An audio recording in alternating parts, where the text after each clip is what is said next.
Now, imagine studying in Canada for 2 years, paying over 30,000, 60,000 as tuition. That one is as tuition. Oh. It does not include your accommodation. It does not include all other things, expenses. I'm talking about your tuition. Yes, it's real. Some schools in Canada are expensive as this. You have 20,000, 40,000. So imagine you came to Canada and you want to do 2 years diploma course with 30,000 tuition. Let me keep it at that. And then you graduate successfully, right? It's not as if anything happened, you graduate.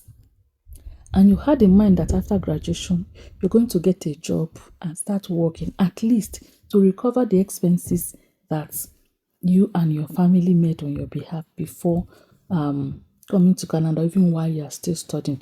Because as you're studying, you cannot even work enough hours to pay these fees. So, but unfortunately, your postgraduate work permit was refused. And right now, the only option for you is to go back to your country. No other option, go back to your country. How will it be? Do you want to wish that for your enemy? The answer is no. But this is the story of so many people in Canada right now. So many people in Canada are in this situation as we speak. If you are watching the news, we see they are protesting. Now, in this video, I am going to explain to you what actually happened, why IRCC is refusing these applications, and whether it is a new immigration rule, who is at risk, and also what affected students can do. And most importantly, what you should learn from this video before choosing a college in Canada. You know, most times people will tell you, just come in. Come in as a student. When you come in as a student, you can sort everything out. Please, you need to pay attention to this video. Okay? If you're in that situation, or you're already in Canada, you're studying, or you have somebody who is planning to go to Canada, this information will be very useful to you. Please, so I urge you to stay with me till the end of this video. Now, this whole controversy began in Alberta. According to information out there, it began in Alberta, where hundreds of international students completed diploma programs and connected with one college called Portage College, which was delivered through a partner institution in Calgary and Edmonton.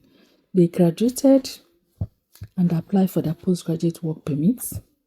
Many had already started working while waiting for IRCC's decision. You know, when you graduate, once you apply for postgraduate work permits, you can start working while you wait for the decision. So many of them were already working, okay, while waiting for the decision. And then the refusal letter started arriving. Not one person from the same college, not two, not three. Almost all of them were rejected. And then, you know what? When you're rejected, you're asked to leave Canada. That's what the letter. You've completed your studies. You're not eligible for a postgraduate work permit. You have to leave Canada. So, the IRCC issue is very simple. Now, pay attention here. The department says programs completed by these students were non-credit programs. That is you know what non-credit program? Under current postgraduate work permit eligibility rules, non-credit programs are generally not eligible for a postgraduate work permit. They are not, except for certain flight schools. So the refusal letters reportedly relied on the classification of what they did. So now here is where this argument becomes very important. The students argue that they enrolled in 2024 and they were told that their programs will qualify for postgraduate work permits in 2024. So they invested their years and their lives, paid tuition, deposits, completed all the requirements, all the payments. Then after graduation, they discovered that these programs cannot grant them postgraduate work permit. So they feel like, they've been shortchanged. But IRCC disagrees. IRCC says it is not true, it is not their fault, that nothing changed. IRCC insists that in June 24, on the 24th of June 2026, there was an update to its website simply classifying an existing rule that non-credible programs were never eligible. So they are saying that IRCC changed the rules after they've graduated. But IRCC is saying no, it has never been on record that non-credit programs will get you postgraduate work permits. You need to carry out research by yourself. But I think I am aware that non-credit programs are programs that will not give you a certificate. Okay, so this story is very interesting, and I think you should pay attention to this program. It's very, very interesting. So, what actually happened to this student? How can they pay tens of thousands of dollars and then they are not getting qualification? They are not qualified for postgraduate work permits. What happened to them? My people, you see, many students assume that because the college is public and because they have a valid study permit, they are automatically entitled to postgraduate work permit. It is not so. This assumption is not correct. It's not correct.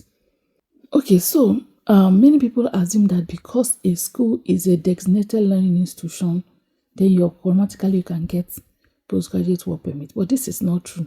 That a school is a designated learning institution does not qualify you automatically. It is the program, the specific program, and the type of credentials, and sometimes how and where it is delivered that is the matter.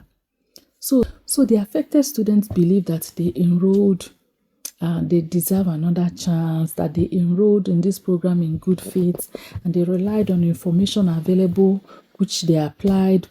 And some even say they've started before important policy dates. But IRCC is saying never has there been any situation like this before. You were not informed. You actually relied on agents who deceived you. Okay? IRCC said the law hasn't changed. The program has not been non-credit and therefore does not qualify. So, what happens? What's the solution now? What's the solution? These people paid heavily for programs that are not university credit programs. There's some programs that when you go online, you see they're for open studies. Basically, this Portage College or whatever, you just defrauded them. That's what I would say. They enrolled them, and then they were taking courses from designated learning institutions like maybe university or non-colleges. But those courses in particular could be open studies program, which I know a lot of open studies program are online. So, what will happen to these people now? I don't know, but then I'm going to give you lessons. Okay? The lesson number 1 for this program, from this video, is that you will never assume that every program it qualifies you for postgraduate work permit. Always verify the exact program. In fact, in some institutions, when you go and see the program, I know for sure, like some polytechnics have helped people to, look out for admission. You will see they will highlight the programs that qualify for postgraduate work permit. If the program does not qualify for postgraduate work permit, they will write it there, not eligible for postgraduate work permit. So carry out your research by yourself. Do not always rely on agents. Okay, lesson number 3, save every important document, every email, program, admission letters, anything. Save it, because it could be that maybe things were like this before and then it changed. You can produce that as evidence. Okay, and then before investing thousands of dollars, okay, you need to confirm that your pathway aligns with the course you're going to study aligns with your long-term goal of immigration. Let nobody tell you that just come to Canada with this course. Just collect admission. Just pay and enter Canada first. Once you enter Canada, everything is okay. You can see things have changed. Once you enter Canada, everything is okay. It's not true. Some people are being sent back to their countries on a daily basis. Yes. So, this is I just decided to bring this your way in case you are out there and somebody is selling this information to you. You want to come into Canada through study permit and then find your way. Please make sure that the program itself, not just the school, is a program that qualifies for postgraduate work permits. Make sure. Okay? So, I pray for the affected students, or thousands of them, or hundreds of them. I don't know what their fate will be. They are protesting in Canada. You can see them on social media. They are protesting, saying it's not their fault. I don't know how it will end for them.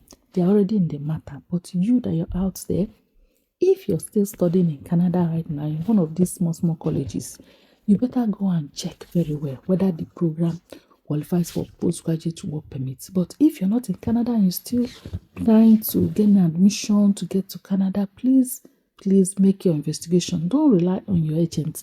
Some of you do not even know what is happening on your file. Don't even know anything. Just say, my agent is handling it. Those agents, they are very, very much after their pockets.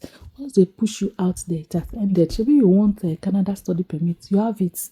It doesn't matter for them the course you're doing. So, please make sure that you carry out your investigation very well, even as you continue in your journey. Okay, so thank you so much. If this video have been useful to you, informative, like the video and share. And also follow us if you have not started following us, because I promised on this channel everything that will help you, your immigration journey to Canada and elsewhere, I will bring your way. Okay, so thank you so much. I'll see you again in the next video. Ciao.